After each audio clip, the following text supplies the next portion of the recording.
रमज़ान का फ़ायदा कैसे उठाया जाता है, ख़ास तौर पे ये जो शोबिज़ इंडस्ट्री के लोग होते हैं, तो ये लोग रमज़ान ट्रांसमिशंस और फिर होस्टिंग फिर लाइव शो ज़्यादा कर रहे हैं। इस वजह से बाकी पूरा साल ये बैठ के खा सकते हैं। रमज़ान के एक महीने में इनको इतना मुआवजा कलेक्ट हो जाता है। सिर्फ रमज़ान में काम करने का इतना ज़्यादा मुआवजा है कि करोड़ों के हिसाब से।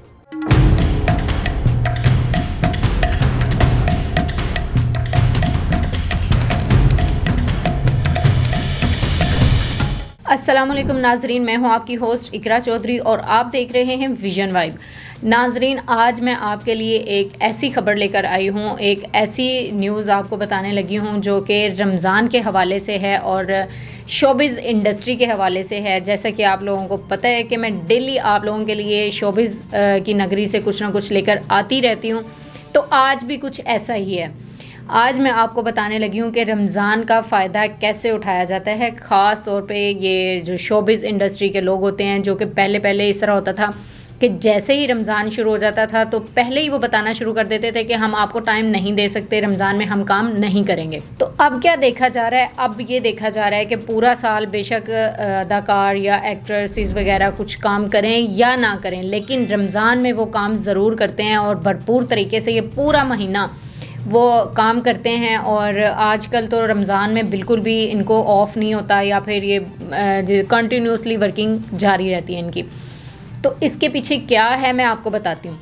तो नाजरीन, इसके पीछे ये वजह है कि इन लोगों को पूरा साल वो बजट नहीं मिलता, पूरा साल उनकी रूटीन के वाइज़ इनको वो काम नहीं दिया जाता जो कि इनको रमज़ान में बजट भी दिया जाता है। और रमज़ान में इनको इतना पैसा दिया जाता है कि करोड़ों के हिसाब से। आप अगर देख सकते हैं, फ़हद मुस्तफ़ा का अपना प्रोडक्शन हाउस भी है, फ़हद मुस्तफ़ा एक्टर भी हैं। फ़हद मुस्तफ़ा अब रिसेंटली उन्होंने मूवीज़ में आना भी शुरू कर दिया है, यानी कि मूवीज़ के अंदर भी एक्टिंग करना शुरू कर दिया। और मूवीज़ का मुआवजा बहुत ज़्यादा होता है, जो कि देखा भी जा सकता है और इन्होंने खुद अपने मुंह से बताया भी था। और एक शो में इनसे होस्ट ने पूछा था कि आप मतलब इतना आप कमाने के बावजूद भी ये 2 घंटे का जो लाइव शो है ये क्यों करते हैं होस्ट।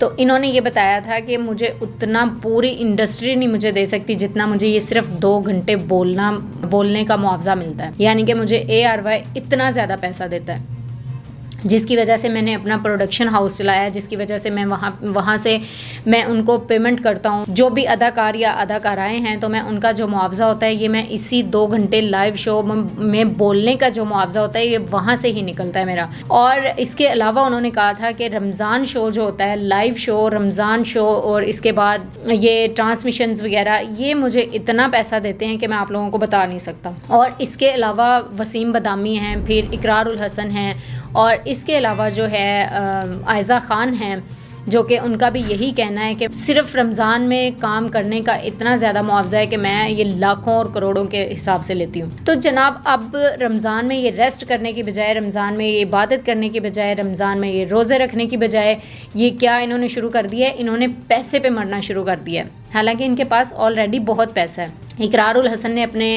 लाइव आकर एक दफ़ा खुद सारी स्टोरी बताई थी कि आज से 15 साल पहले मैं और वसीम बदामी इन्होंने इकट्ठा ज्वाइन किया था एक जगह पर as a host. Morning show में ही हमने एज ए होस्ट ज्वाइन किया था, जिसमें हमें हमारी 50,000 सैलरी थी। 50,000 से शुरू किया और हमने 3 साल इकट्ठे काम किया है, एक साथ हमने काम किया है। उसके बाद वसीम बदामी जो हैं वो अलग एक जगह पे चले गए और मुझे इन्होंने सरेआम वाली टीम ने हायर कर लिया और यहाँ पे मुझे 50 लाख सैलरी मिलती है। 50,000 से डायरेक्ट 50 लाख पे आना ये बहुत बड़ी बात होती है।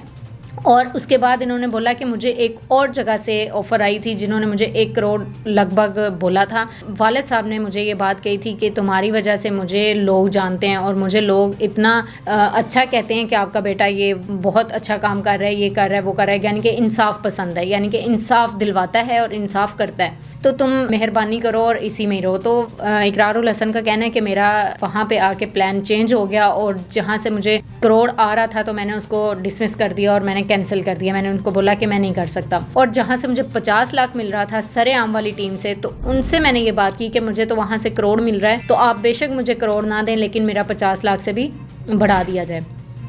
फिर उनका कहना है कि फिर मुझे लगभग 1 करोड़ मुआवजा मिलने लग गया, वहाँ से भी मिलने लग गया और अभी तक मैंने उसको नहीं छोड़ा। और अभी वो एक साथ हर रमज़ान वो एक साथ जो है ना रमज़ान ट्रांसमिशन करते हैं, वसीम बदामी और इकरारुल हसन।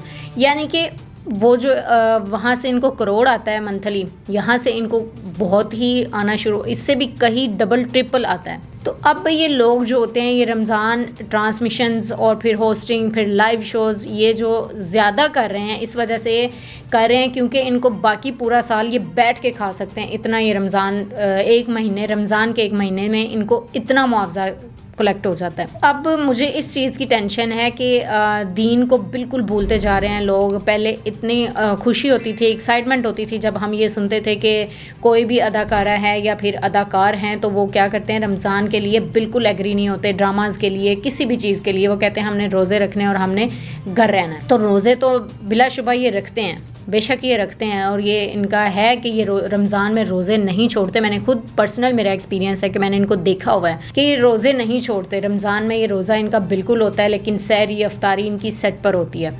तो अगर ये छोड़ दें तो इनको बहुत, दूसरा तो बिल्कुल भी इनको, जहाँ पे इनको 50,000 मिलता है, रमज़ान में इनको 5 लाख मिलता है। तो ये किस तरह छोड़ सकते हैं, नहीं छोड़ सकते। तो मुझे इस चीज़ की काफ़ी ज़्यादा टेंशन है। आई होप सो आप लोगों को भी होगी, और अब है बारी आप लोगों की, आएँ और कमेंट में बताएं। तो हमें देखते रहिएगा विजन वाइब, और इसके साथ मुझे दें इजाज़त। अल्लाह हाफिज़।